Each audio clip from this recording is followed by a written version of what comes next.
Assalamualaikum warahmatullahi wabarakatuh. Perkenalkan, nama saya Diah Yuwanda Maharani.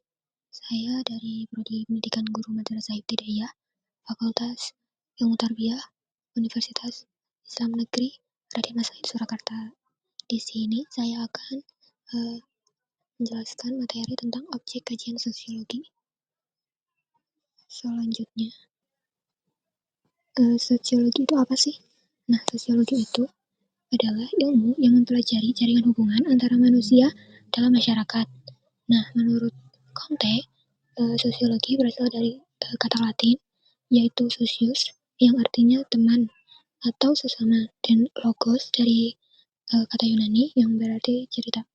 Jadi, pada awalnya sosiologi itu berarti cerita tentang teman atau masyarakat. Selanjutnya ada pengertian sosiologi menurut beberapa ahli. Yang pertama ada Max Weber. Menurutnya, sosiologi adalah ilmu yang berupaya memahami tindakan-tindakan sosial. Kemudian ada Surjono Sukanto. Dia berpendapat bahwa sosiologi adalah ilmu yang kategoris, murni, abstrak, berusaha mencari pengertian-pengertian umum, rasional, empiris, serta bersifat umum. Selanjutnya ada Rucek dan Waran. Menurutnya, sosiologi adalah ilmu yang mempelajari hubungan antara manusia dengan kelompok sosial.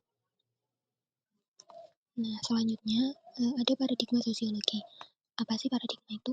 Paradigma itu merupakan sebuah gambaran dasar dari pokok masalah ilmu.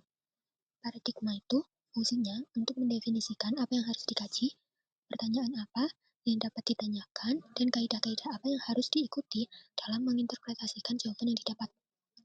Paradigma sosiologi itu suatu peran sosial, aturan sosial, dan status sosial yang tidak pernah lepas dari fakta sosial. Jadi maksudnya paradigma sosiologi itu merupakan cara pandang ilmuwan dalam melihat sesuatu atau suatu persoalan atau juga fenomena sosial yang terjadi dalam masyarakat sosial. Fungsi paradigma sosiologi sendiri itu untuk memprediksi perilaku sosial. Selain memprediksi perilaku sosial, paradigma sosiologi juga berfungsi untuk bagaimana seorang sosiolog itu memandang realitas sosial. Selanjutnya ada jenis-jenis paradigma. Jenis-jenis paradigma itu ada 3. Yang pertama, jenis paradigma fakta sosial. Paradigma fakta sosial itu cara pandang yang digunakan dalam ilmu sosiologi untuk memahami dan menjelaskan fenomena sosial yang terjadi di masyarakat. Tokoh paradigma fakta sosial ini yaitu Emil Durkheim, seperti gambar di samping. Nah, Emil Durkheim ini menggunakan paradigma fakta sosial ini untuk memisahkan sosiologi dari pengaruh filsafat dan psikologi. Contohnya seperti masyarakat.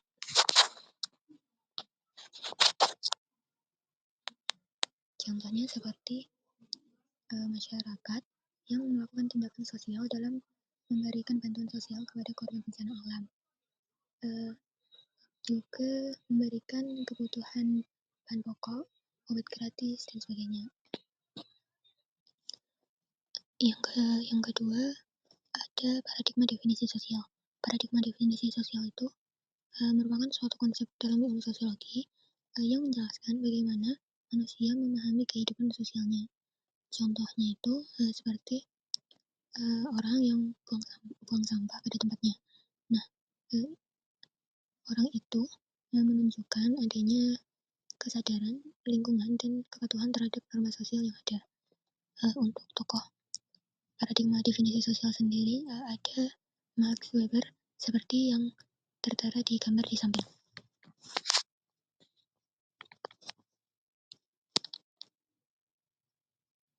Selanjutnya yang ketiga ada paradigma perilaku sosial.